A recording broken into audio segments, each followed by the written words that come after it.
Byron, congratulations on your new role as academy manager. Looking forward to getting started.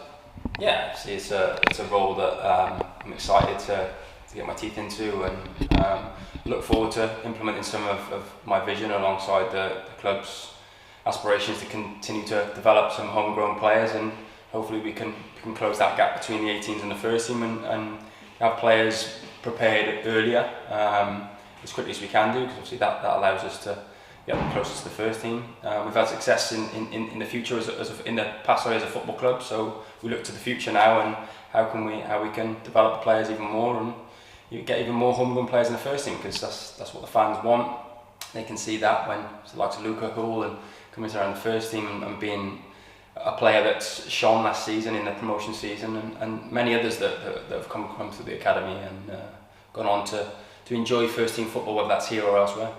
And you mentioned the current crop. It just recently had Harvey and Jamie took that step up to the first team.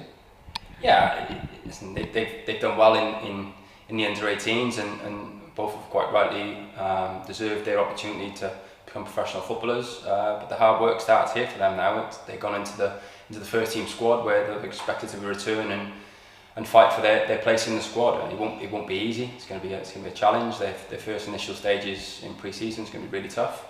But that's what we're here for, right? We're here to get those players prepared as best we can do for that opportunity, and then when they go up to the first team, support that transition, and then when they move on further again, then hopefully into playing regular games in the first team, then we can support that as well. But for me, it's a great thing to have light at the end of the tunnel when players, especially someone like Harvey, who's come from 7, 8, 9 and right way through the system, gone on to become a professional footballer.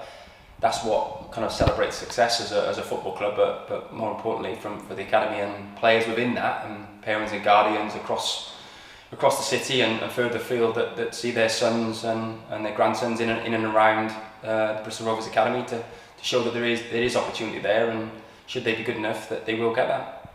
And one more name perhaps that supporters will keep an eye on is last year's under-18 player, Jerry Lawrence. Yeah, Jerry's been magnificent. I've seen bits with Jerry from watching games when I was at Swansea, and just coming across and seeing him play, you could see he had something about him. And when I come through the door in November, it was the opportunity to look at him in depth and more closely. And yeah, he's definitely got loads to work on, but he's got high potential, and we'll give him high challenge, and hopefully that equals high performance. Just finally as well, just before your playing career at Rovers, you initially started out in the academy at Cardiff. Just tell fans a little bit sort of the changes in those intervening years. Yeah, it's changed drastically in regards of the support that the players have these days now. There's a lot that went on then in regards of life skills development that happened that can't happen now. That's just the way it was. And but for me, it's the case of how do we support them as best we can do, daily, weekly, and monthly to give them every possible chance.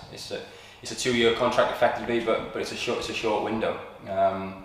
There, obviously at Cardiff we had a reserve team or a development team that allowed that. See, now it's the 23s. I don't think we don't have that luxury. So players have to be ready. So they're going to have to be pushed.